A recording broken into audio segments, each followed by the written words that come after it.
بسم اللہ الرحمن الرحیم۔ بڑے افسوس اور دکھ کے ساتھ یہ بات کہوں گا کہ میں اب اس چیز کو پریکٹیکل مان گیا ہوں کہ ہمیں دین اپنی طبیعت کا چاہیے۔ اللہ اور اللہ کے رسول کا کیا حکم ہے وہ ہم نعرے بہت مارتے ہیں۔ میں اپنی ذات کی بات کر رہا ہوں اور ان ساروں سے بھی کہ مخاطب ہوں جنہوں نے میری کل کی ویڈیو بھی دیکھی ہے جس پہ میں نے کہا کہ محرم کے بغیر حج عمرے پہ نہیں جانا، کوئی بھی سفر محرم کے بغیر نہیں کرنا، شریعت نے منع کی ہے۔ اب شریعت قیامت کی صبح تک ہے، وقت ماحول کے ساتھ چینج نہیں ہو سکتی۔ عورت کا حج اس کے ہسبینڈ کے ذمہ نہیں ہے، حج اپنا اپنا فریضہ ہے۔ اگر عورت کے پاس مال ہے اس کو محرم کے لیے اپنا ہسبینڈ، بھائی، باپ، بیٹا کسی کو بھی ساتھ لے کے جانا ہوگا، اکیلی نہیں جائیں گی۔ اگر عورت کے پاس مال ہے مرد کے پاس نہیں ہے، مرد نہیں جا رہا تو اپنے بھائی کے ساتھ کسی کے ساتھ بھی جا سکتی ہیں، بس مرد سے اجازت، مطلب اجازت نہ بھی مرد دے تو جا سکتے ہیں، اس طرح کے مسئلے۔ اور اگر مرد کے پاس مال ہے لیکن وہ عورت کو حج کروائے تو بہت اجر والی بات ہے۔ عورت کے پاس اگر مال نہیں ہے تو، لیکن اگر وہ نہ کروائے تو یہ اس کے ذمے نہیں ہے، اس کو اس کی پوچھ نہیں۔ مطلب اس طرح کے 5 6 7 مسائل میں نے کل کی ایک اس میں یہ بتایا کہ اب پاکستان جب سے سعودی گورنمنٹ نے کرونا کے بعد اجازت دی ہے نا کہ محرم کے بغیر آ جاؤ، تو اب محرم کے بغیر ہماری بہنیں جاتی ہیں۔ بلکہ اب ایک پاکستان میں ایک کمپنی بھی کسی بہن نے بنائی ہے کہ وہ لیڈیز کو حج عمرے پہ لے کے جاتی ہیں۔ اس پہ جب میں نے ویڈیو بنائی کہ یہ چیز اچھی نہیں ہے، یہ کل آج کا فتنہ ہے، یہ میں اتنے بڑے الفاظ بول رہا ہوں، اس کے سائیڈ افیکٹ ابھی بھی دکھ رہے ہیں، آگے بھی دکھیں گے۔ اس کے سکینڈل کتنے سوشل میڈیا پہ آ چکے ہیں، گوگل کر کے دیکھ لو، یوٹیوب پہ دیکھ لو، وہاں کیا مسائل بنتے ہیں، ہم پریکٹیکل سارے دیکھتے ہیں۔ ظاہری بات ہے جب آپ اللہ اور اللہ کا رسول کا حکم توڑ کے بے شک عبادت کے لیے ہی حرم اور مدینہ جاؤ گے، سوچو تو صحیح ذرا، جس کے گھر جا رہے ہو اسی کا حکم توڑ کے وہاں جانا ہے، جس کے شہر جا رہے ہو نبی صلی اللہ علیہ وسلم کے، ہمارے آخری نبی، انہی کا فرمان کہ عورت محرم کے بغیر سفر نہ کرے، تو آپ چاہتے ہو کہ وہاں کی برکات بھی آپ کو ملے۔ جب میں نے اس پہ ویڈیو بنائی اور ایک پوسٹ شیئر کی،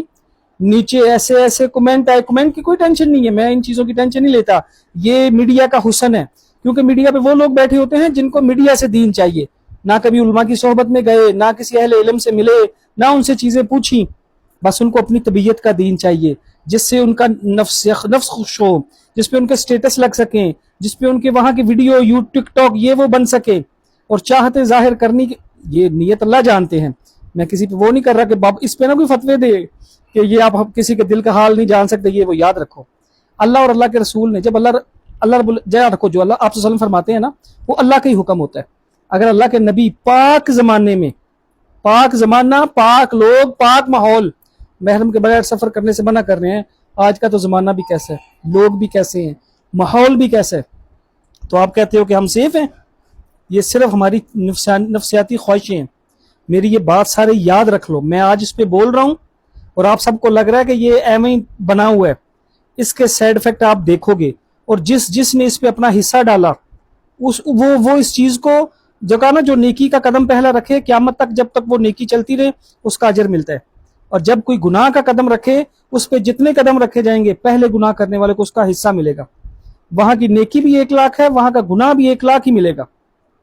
تو یہ چیز یاد رکھنا، اگر اللہ اور اللہ کے رسول کے حکم توڑ کے جاؤ گے تو سیر سپاٹا تو ہو سکتا ہے، اطاعت تقوی نہیں مل سکتا جب حکم ہی توڑ کے جاؤ گے۔ باقی جو بھائی آ کے بولتے ہیں ہمارے، دیکھو میں حیران ہو جاتا ہوں،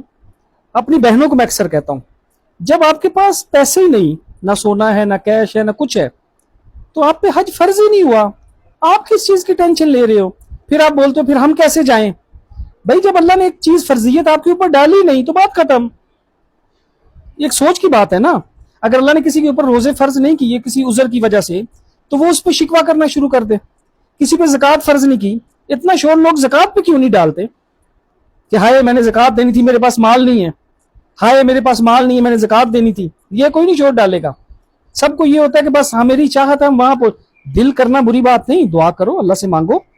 ہاں آپ کے ہسبینڈ کے پاس پیسے ہیں وہ اپنا حج تو کرے، اگر وہ آپ کو اپنی طرف سے حج کروائے بہت اجر ہے اس کو بھی، اور کرنا بھی چاہیے، لیکن اگر وہ نہیں کروا رہا تو اس کے ذمہ لازم تھوڑی ہے۔ یہ چیزیں اللہ کرے ہمارے، اب پھر لیڈیز کہتی ہیں ہم ہاؤس وائف ہیں ہم پھر کیسے عمرے حج کریں؟ بھئی ایک چیز آپ پہ فرض ہی نہیں ہوئی، آپ اس کو اپنے اوپر کیوں لازم کر رہے ہو؟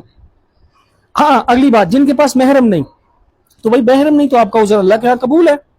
آپ کو کوئی پوچھ نہیں ہوگی جب تک نہیں محرم، بھائی ہے جاؤ، باپ ہے جاؤ، بیٹا ہے جاؤ، ہسبینڈ ہے جاؤ،